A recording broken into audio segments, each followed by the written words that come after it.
Hi everyone, I'm Little Storyteller Lee, 李小傻講故. Welcome to episode 2 of my guide to getting hired. Today, Elon Musk is driving my topic, which is work is only optional for the people who are very privileged. What does this mean? Well, this is the Monday after the Thanksgiving weekend, and I woke up to the soundbite that in 20 years or even less, we will come to a stage where AI and robotics are doing everything, and that for humans, work is optional. Musk likened work to growing your own vegetables in your garden when everybody can easily find vegetables in a store. The leap of logic is this. We can easily find vegetables in a store today already. But in a world where there's no money, who is going to decide what vegetables go into the store and who is going to get the vegetables?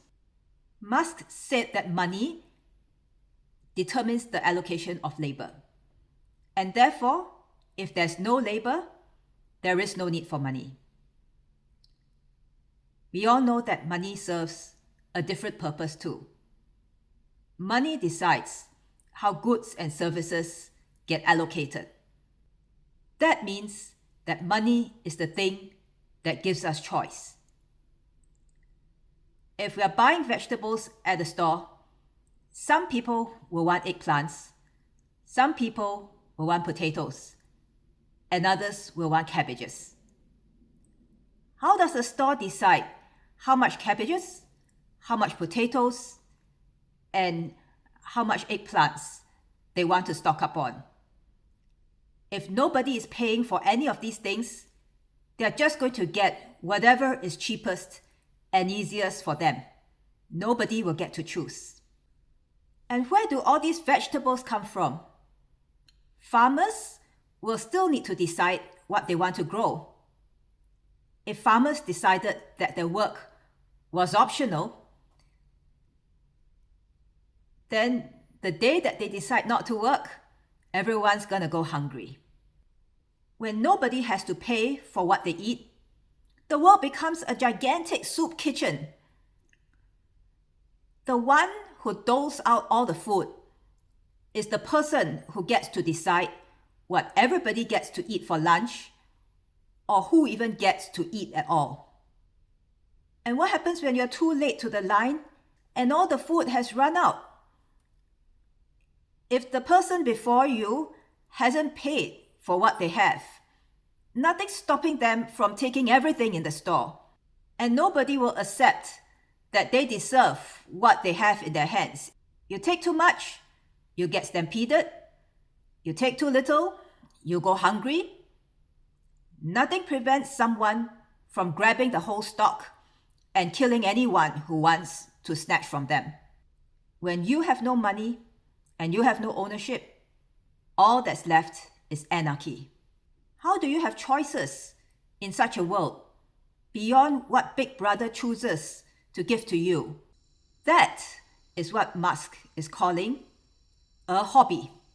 In fact, work is only a hobby when you're so privileged that you can guarantee to get everything you want because you own the store, you own the supply chain, you get first dibs on everything. Otherwise, work is not a choice, it's a must. All of us know exactly what we like to eat. But to get our favorite dishes on the table, we can cook, but we need to buy the ingredients from the store. And if the store doesn't have what we want, we're going to have to grow it in our garden. Simply put, work is what gives you the agency to be able to decide what you want to put at your table. Everybody needs food. That's not a choice. That's not a hobby. Growing your own food will be the only way to guarantee that you won't starve to death if you don't own the farm and you don't own the store, and you can't stop the first person who steps into the store from taking away everything in it. Wait, didn't Musk say that there would be so much goods and services that no one has to go short because everyone can take as much of what they want of everything? Well, let's say nobody works. Everybody goes to the lake to paddleboard. To get everyone on the lake at the same time, we'll need more paddleboards than there are people. And if the same group of people decided the next day to ride bikes, we would need more bikes than every person within 5 minutes of every neighborhood. We'll need to count how many adult and how many kid bikes we have to make sure everyone has at least one. And when the kids grow up, we'll have to keep changing the numbers of adults and kid bikes. When the paddleboard or the bike tires spring a leak, who's going to patch it up and fix it? Let's say a robot does it. Someone still needs to program and maintain the robot and to know when to send the robot to where it's needed. If nobody did that job, soon enough, nobody can bike and nobody can paddleboard.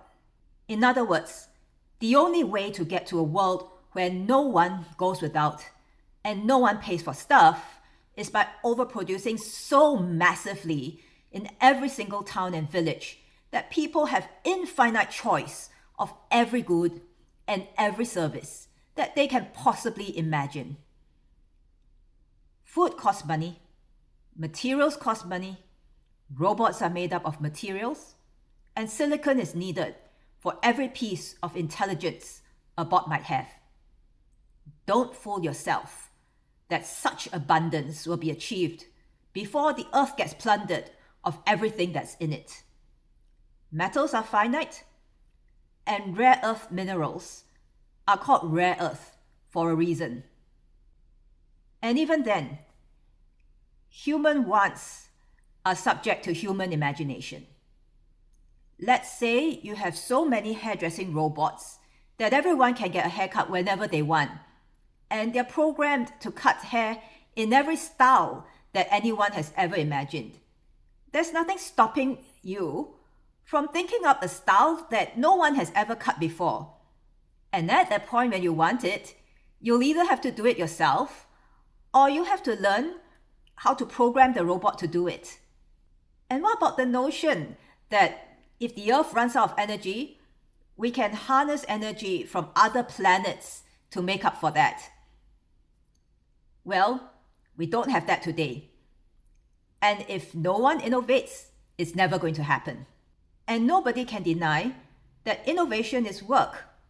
In fact, innovation is the kind of work that requires the utmost level of knowledge and skill. Going after knowledge and mastery and innovation, whether it's within the walls of a college or out in the real world through building and experimentation, it isn't about seeking learning just for fun.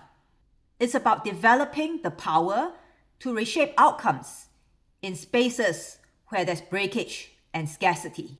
I hope this will convince you that knowledge is power and work is agency. Choosing to work and choosing to build, not only for the benefit of ourselves, but for that of others, is the only way that we can create and maintain abundance in our society. And the only people who believe that we are anywhere close to achieving abundance today are those who have never known or interacted with anybody in need. We have not even succeeded in putting 3 meals on every table and a roof over everybody's head, even in the most advanced and industrialized countries, let alone the whole world. And if what I've described sounds too exaggerated, bear in mind that hyperbole is needed to counter hyperbole. I'm sure that we are rational people and we'll be able to find a middle ground where market factors and social redistribution can be executed on fairly and sustainably. I'll go back to my original programming next week, where I'll talk about my career choices and what got me to narrow those down. Have a good day and see you next time.